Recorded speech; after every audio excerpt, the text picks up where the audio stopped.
দ্বাদশ জাতীয় সংসদের ডেপুটি স্পিকার শামসুল হক টুকু, সাবেক ডাক, টেলিযোগাযোগ ও তথ্য প্রযুক্তি প্রতিমন্ত্রী জুনায়েদ আহমেদ পলক এবং ছাত্রলীগের ঢাকা বিশ্ববিদ্যালয়ের শাখার সাধারণ সম্পাদক তানভীর হাসান সৈকতকে গ্রেফতার করেছে পুলিশ। ঢাকা মহানগর পুলিশের জনসংযোগ বিভাগ আজ বুধবার রাতে এক খুদে বার্তায় এই তিনজনকে গ্রেফতারের কথা জানিয়েছে।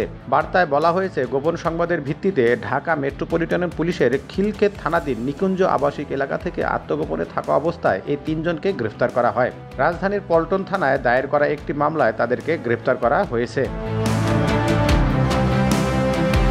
এর আগে গতকাল মঙ্গলবার সন্ধ্যার পর সাবেক আইনমন্ত্রী আনিসুল হক এবং সাবেক প্রধানমন্ত্রী শেখ হাসিনার বেসরকারি শিল্প ও বিনিয়োগ উপদেষ্টা সালমান এফ রহমানকে গ্রেফতারের কথা জানায় পুলিশ।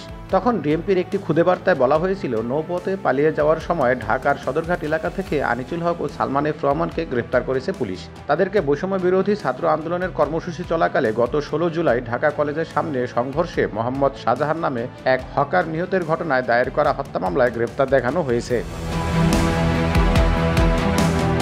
আনিসুল হক ও সালমান এফ রহমানকে আজ বুধবার ঢাকার চিফ মেট্রোপলিটন আদালতে হাজির করে 10 দিনের রিমান্ডের আবেদন করে গোয়েন্দা পুলিশ। শুনানি নিয়ে আদালত 2 জনেরই 10 দিনের রিমান্ড মঞ্জুর করেন।